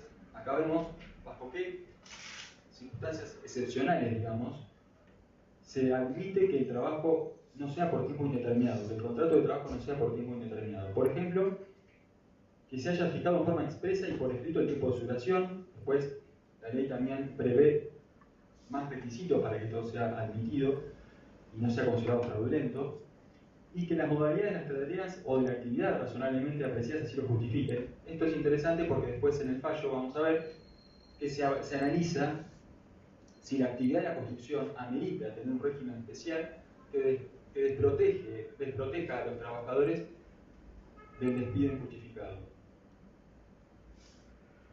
Y el artículo 91 de la Ley de Contrato de Trabajo asegura a los trabajadores la duración del contrato. El contrato por tiempo indeterminado dura hasta que el trabajador se encuentre en condiciones de jubilarse. Entonces, ¿cómo castiga a la empresa la Ley de Contrato de Trabajo cuando despide a un trabajador sin justa causa?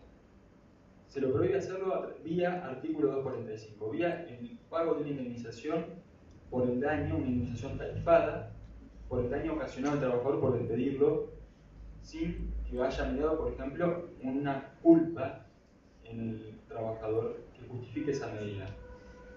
Y además, también lo obliga a preavisar al trabajador despedido o que va a despedir, y si no lo hace, indemnizarlo por no haberle otorgado ese preaviso, por haber omitido ese preaviso, y también integrar el salario del mes en que lo despide.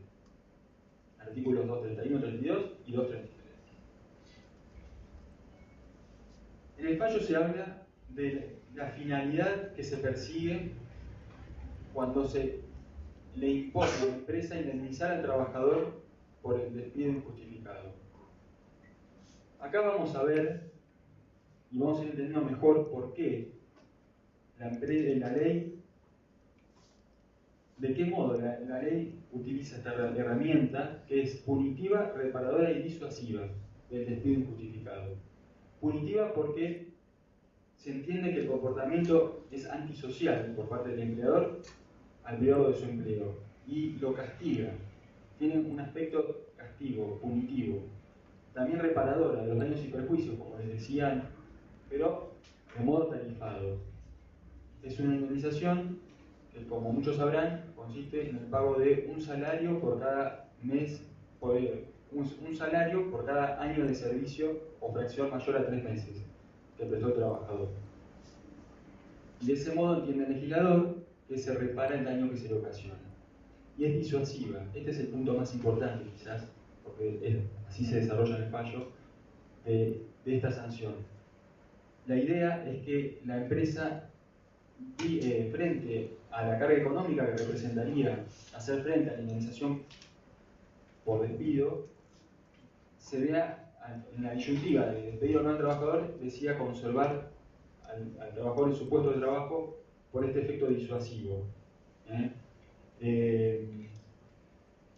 Vamos a ver en el fallo si esto se cumple, si en el régimen de la construcción la función disuasiva está presente. Para eso, antes de analizarlo, vamos a ver el artículo central en este aspecto, que es el artículo 15 de la ley 22.250, que es un decreto ley, digamos. Por más que ahí arriba yo puse ley, no lo está, ya lo vamos a ver por qué. El Fondo de Cese Laboral vigente para el trabajador de la industria de la construcción de todo el país se integra con un aporte obligatorio a cargo del empleador. que deberá realizarlo mensualmente desde el comienzo de la relación laboral. De este modo, mes a mes, el empleador va depositando en una caja, que no es disponible para nadie, va depositando mes a mes un porcentaje del salario del trabajador, que durante el primer año es un 12% y luego pasa a ser un 8% todos los meses. Y cuando el trabajador es despedido, o cuando renuncia, o cuando el contrato se disuelve por el motivo que fuere, el trabajador tiene derecho a disponer de esa suma de dinero que se fue depositando mes a mes por parte de la empresa. El fallo comienza entonces a hacer un análisis formal y luego pasa a hacer un análisis sustancial de la constitucionalidad de este régimen. Desde un punto de vista formal, en el que no nos vamos a detener mucho, sin mencionar que ya desde ese inicio se invalida constitucionalmente al régimen por no haber sido sancionado en el marco de un gobierno democrático, y cuando uno accede al texto de la ley, a la parte introductoria, digamos, se dice que esa ley fue sancionada en uso de las atribuciones conferidas por el artículo 5 del Estatuto para el Proceso de Reorganización Nacional. Bueno, desde este aspecto, ya desde un punto de vista formal, queda invalidado el régimen. Pero nos interesa especialmente hablar del aspecto sustancial, material, que fue el que además, en el que más se centró el fallo y el análisis. Lo que habíamos del artículo 15 de recién, establece una indemnización por cese de empleo. Y no importa cuál sea la causa de la finalización del contrato, ¿sí? Sin entrar a analizar la naturaleza de esta indemnización que se le asigna al trabajador, en el fallo sí se dice en definitiva, bueno, ¿esto qué es? Es una indemnización por cese en el empleo. O sea, porque termina el contrato de trabajo, se paga una indemnización. No importa, como decíamos, el motivo. De este modo, no se prohíbe el despido. No hay ningún castigo. No hay nada que diferencie la situación para la empresa si al trabajador se lo despide con motivo o sin motivo. Entonces, para la empresa es indiferente despedir o no al trabajador. Eso por un lado. Por otro lado, no menor, también hay un tema cuantitativo, que tiene que ver con que esa indemnización que recibe el trabajador es inferior a la que recibe un trabajador, digamos, común, que está amparado por la ley de contrato de trabajo. Y ese aspecto es discriminatorio del trabajador de la construcción. Como veíamos entonces, el artículo 15 no disuade a la empresa, es indiferente el motivo por el que se extinga el contrato de trabajo, y entonces la inconstitucionalidad está más allá de la cuantía económica. Esto, como vemos, es casi en abstracto, es decir, todavía no entramos al fallo, al caso concreto, a las particularidades del caso. Ya podemos ver que en abstracto el régimen empieza a ser de dudosa constitucionalidad por varios aspectos. En el fallo también se hace una referencia a varios doctrinarios de nuestro país que ya habían anticipado una postura contraria a la constitucionalidad de este régimen, pero les aclaro, yo no pude encontrar y no conozco ningún fallo que haya dicho abiertamente que el régimen era inconstitucional, que el régimen de la Constitución era inconstitucional. Sí, la doctrina nacional ya lo había dicho y desde antiguo, Norberto Centeno, el escritor del anteproyecto de la ley de contrato de trabajo, Guillermo López, un ex juez de la Corte Suprema de Justicia, Armando Rocha. No vamos a leer los pensamientos de ellos, son muy en el sentido de lo que venimos hablando. Y yendo ahora al caso, la empresa era un taller donde se realizaban prefabricados de estructuras de accesorios, la empresa Soldán SRL, y según las indicaciones de cada cliente se armaban esos accesorios y luego se montaban o ensamblaban en el establecimiento de las distintas empresas que vendrían a ser los clientes de Soldán. La idea era ganar tiempo en el trabajo previo en el taller de la empresa para que una vez ya casi todo prefabricado, llevarlo a la empresa destinataria del accesorio y de ahí se efectuaba el ensamblado. El trabajador precisamente realizaba la tarea de ensamblado o también el montaje de los andamios y válvulas. La relación de trabajo se extendió durante un lapso de casi 8 años ininterrumpidamente, así por lo menos se tuvo por demostrado en el veredicto, desde el año 2005 hasta el año 2013, sin solución de continuidad. Este es un punto importante. Ahora vamos a ver por qué. El fallo, como ustedes saben, el control de constitucionalidad que ejercen los jueces en nuestro país es difuso, o sea, que no hacen una declaración de inconstitucionalidad que vale para todos los casos y para todas las personas, digamos, erga omnes, sino que tiene un alcance acotado del caso concreto. Por eso, para que pueda pedirse la inconstitucionalidad de una ley, tiene que haber un interés, en este caso el interés económico, mejor dicho, en este caso el interés era económico del actor y tenía que ver con que la indemnización que le correspondía por el régimen de la construcción era menor que el que le correspondía por la ley de contrato de trabajo. Eso entonces habilitó el pedido de una declaración expresa de inconstitucionalidad y que los jueces pudieran hacerlo también. Por eso el fallo, como de las funciones que veíamos hoy sobre la indemnización por despido, el aspecto punitivo y disuasivo ya lo analizamos, pero el aspecto reparador, en ese todavía no entramos. Y en ese entra el fallo para justamente tener por acreditado el interés económico del trabajador, porque la reparación que le garantizaba el régimen era inferior a la que le garantiza la ley de contrato de trabajo o cualquier otro trabajador.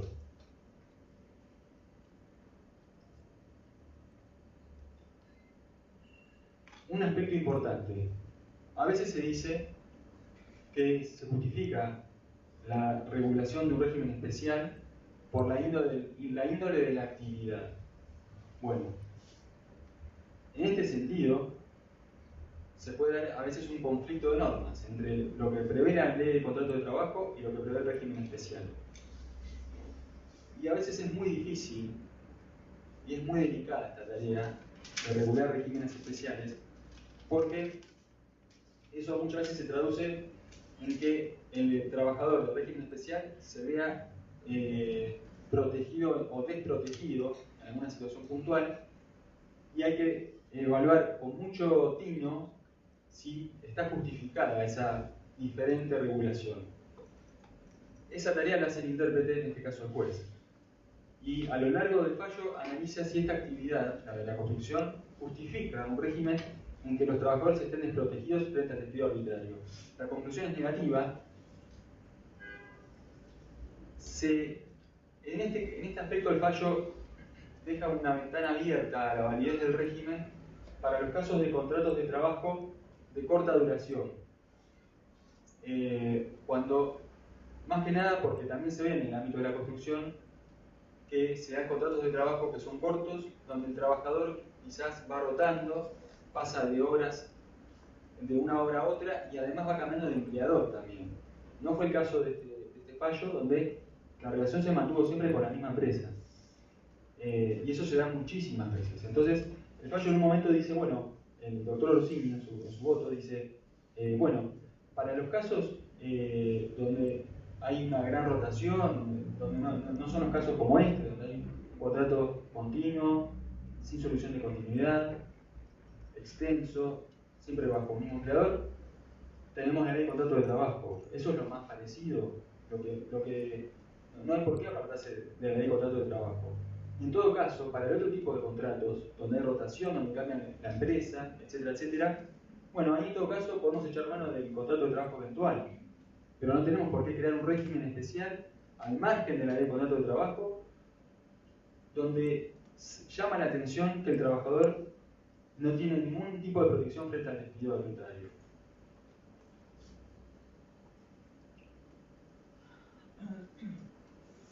Ahora quería hablar un cachito brevemente sobre otros regímenes especiales, porque están muy relacionados con esto también que estamos hablando justo ahora. Existe el régimen especial de contrato de trabajo para el personal de casas particulares, ley 26.844. También está el régimen de trabajo agrario, hoy regido por la ley 26.727. Estos dos regímenes fueron recientemente modificados Y como ven, disculpen que paso las diapositivas, por ejemplo, el régimen de contrato de trabajo para el personal de casas particulares tiene un régimen de preaviso de 10 días si el contrato no lleva más de un año, o de 30 días si ya lleva más de un año. También está la integración al mes de despido, y tiene un régimen de indemnización por antigüedad o despido que es igual al de la ley de contrato de trabajo, incluso más favorable, porque no tiene tope. A su vez, la ley del régimen de trabajo horario hoy por hoy no tiene ninguna regulación en materia de indemnización por despido, con lo cual el régimen se rige por la ley de contrato de trabajo. De este modo, los trabajadores de la construcción son los únicos hoy por hoy, normativamente hablando, son los únicos que no tienen una debida protección frente al despido arbitrario, y son los que están en peor situación de vulnerabilidad laboral en el marco de también otros derechos laborales. Incluso, como ven, hoy por hoy, el artículo 2 de la Ley de Contrato de Trabajo, si vamos al régimen de los trabajadores de casas particulares o de los trabajadores agrarios, expresamente reformados, en su inciso B y C dicen: al personal de casas particulares, sin perjuicio que las disposiciones de la presente ley serán de aplicación en todo lo que resulte compatible y no se oponga a la naturaleza y modalidades propias del régimen específico, o cuando así se lo disponga expresamente, se aplica la ley de contrato de trabajo. Y lo mismo para los trabajadores agrarios. Los trabajadores de la construcción están alcanzados por la ley de contrato de trabajo, pero tienen este régimen indemnizatorio muy diferente, mucho menor, y por eso discriminatorio. Un par de normas legislativas que también fueron recientemente sancionadas y que apuntaran la recepción de este principio de estabilidad por nuestro derecho interno. La ley 25.877, por ejemplo, del año 2004, derogó la ley 25.013, y de ese modo quedó sin efecto una tarifa que existía para los despidos discriminatorios. Se hablaba de un 30% adicional a la indemnización por despido justificado. Bueno, a partir de esta sanción de la ley 25.877, eso no existe más y se puede apelar a la ley 23.952, ley antidiscriminatoria, para eventualmente nulificar el despido injustificado e incluso ir hacia la instalación del trabajador en su puesto de trabajo. La ley 26.088 del año 2006 también limita el poder empresario ahora en lo que hace al ius variandi y apunta a la posibilidad de restablecer las condiciones esenciales del contrato de trabajo que habían sido modificadas unilateralmente por la empresa. Como ven, varias normativas y en la tendencia de reconocer, receptar el principio de estabilidad. Este nuevo fallo viene ahora a apuntalar en el marco del régimen de la construcción. Y dos cuestiones que quiero resaltar, principalmente que por un lado este fallo, si bien está acotado a un tipo de contrato de trabajo dentro del régimen de la construcción, que es un contrato prolongado con un mismo empleador, sin solución de continuidad, así fue el caso. Habría que ver cómo podría ser cuando el contrato, por ejemplo, se interrumpió porque hubo renuncia del trabajador y fue vuelto a contratar por la misma empresa enseguida, y así quizás eso es habitual en la actividad, que quizás se sucedan varios contratos de trabajo con un mismo empleador y el mismo trabajador, y a los efectos de que vaya cobrando ese fondo de desempleo y después se vuelto a tomar. Bueno, no fue el caso, así lo había alegado la empresa en este caso, pero no se tuvo comprobado. Pero daría a entender que podría aplicarse en las mismas conclusiones a ese supuesto. Pero si hablamos de un contrato de corta duración y en el marco de lo que también se da en la actividad, que es la rotación, en ese supuesto quizás las consideraciones del fallo no podrían ser trasladadas así nomás, con lo cual el fallo es acotado en lo que es la actividad de la construcción, es acotado a un tipo de supuestos. pero tiene una potencia el fallo que va más allá de la construcción y que tiene que ver precisamente con la estabilidad de los trabajadores y la forma de interpretar cualquier régimen legal que se sancione incluso a futuro, sobre todo a la luz de los proyectos de reforma que hay en la ley de contrato de trabajo, que apunten a, de algún modo, disminuir la tutela que tiene el trabajador frente al despido arbitrario y la posibilidad entonces de que desde el lado de la jurisprudencia eventualmente se pueda cuestionar cualquier tipo de normativa que vaya en desmedro de estos avances históricos que ha venido habiendo y que llevaron a la recepción del derecho al trabajo en nuestro derecho interno. Bueno, eso es todo.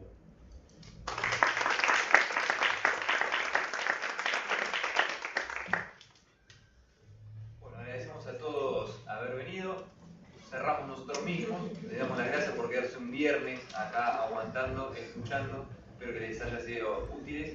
Y en algún momento volveremos, y si no los invitamos, también somos miembros del Instituto de Derecho Laboral del Colegio de Abogados. Nos juntamos todos los primeros miércoles, el miércoles que viene, ¿a qué hora es? A las 5. A las 5 de la tarde. Así que quien quiera sumarse al Instituto de Derecho Laboral, están todos invitados. Muchas gracias.